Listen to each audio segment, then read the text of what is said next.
माझं खरंच याबद्दल काही मत नाही आहे अगं. कारण ज्यांना ज्या प्लॅटफॉर्म्समधून काही योग्य व्यक्तींपर्यंत पोहोचता येत आहे त्यांनी जरूर पोचावं. म्हणजे जर का एखाद्या भूमिकेसाठी एखादा माणूस काय नाटक करून नाही आलाय, पण रीलच्या माध्यमातून जर का मला त्याचं काही आवडलं, तर मी त्याला त्या भूमिकेसाठी कास्ट करीन. आणि मला वाटतं की सिनेमा करत असताना मुख्य निकष त्या पात्रासाठी तो माणूस चपखल बसला पाहिजे, म्हणजे हा माझा असतो. त्यामुळे तो कुठल्या प्लॅटफॉर्ममधून आलेला आहे का, जाता जाता कुठेतरी एखादा माणूस बोलत थांबला आणि तो इंटरेस्टिंग वाटला आणि म्हणून मी त्याला कास्ट केलं, हेही होऊ शकतं.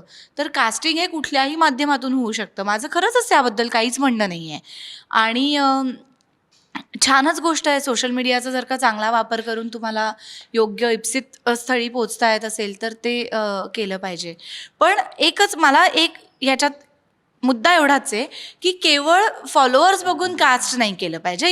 या पर्सनल मताची मी आहे की एखाद्याचे फॉलोअर्स कमी असतील पण तो जास्त तर तुम्ही तुमच्या भूमिकेला काय पाहिजे ते बघा. संपूर्ण व्हिडिओ पाहण्यासाठी ओनली मानिनी चॅनलला जरूर भेट द्या.